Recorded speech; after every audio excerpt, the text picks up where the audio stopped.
বন্ধুরা, তোমাদের কাছে আমি একটা কথাই বলতে চাই। সবাই বলে মা বাবার উপরে কিছু নেই, মা বাবার থেকে ভালো জিনিস কিছু নেই।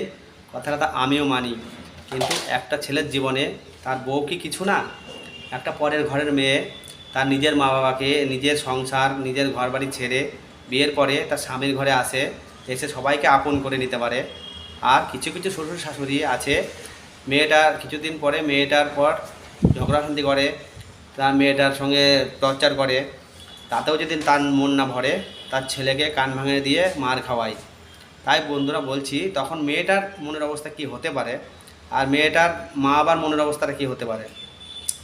সব সময় কিন্তু বৌমারা কিন্তু খারাপ হয় না। আর সব শ্বশুর শাশুড়িদের বলছি, তোমাদেরও তো মেয়ে আছে, তোমাদের মেয়েও তো কোথাও না কোথাও বিয়ে দিয়েছো।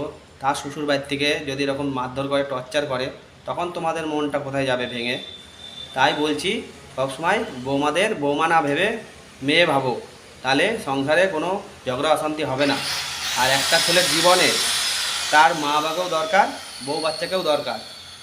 তাহলেই তার জীবনটা পরিপূর্ণতা হয়। বন্ধুরা, কথা যদি আমি ঠিক বলে থাকি, ভিডিওটা শেয়ার করে দিও আর লাইক কমেন্টে জানিয়ে দিও। Best of luck.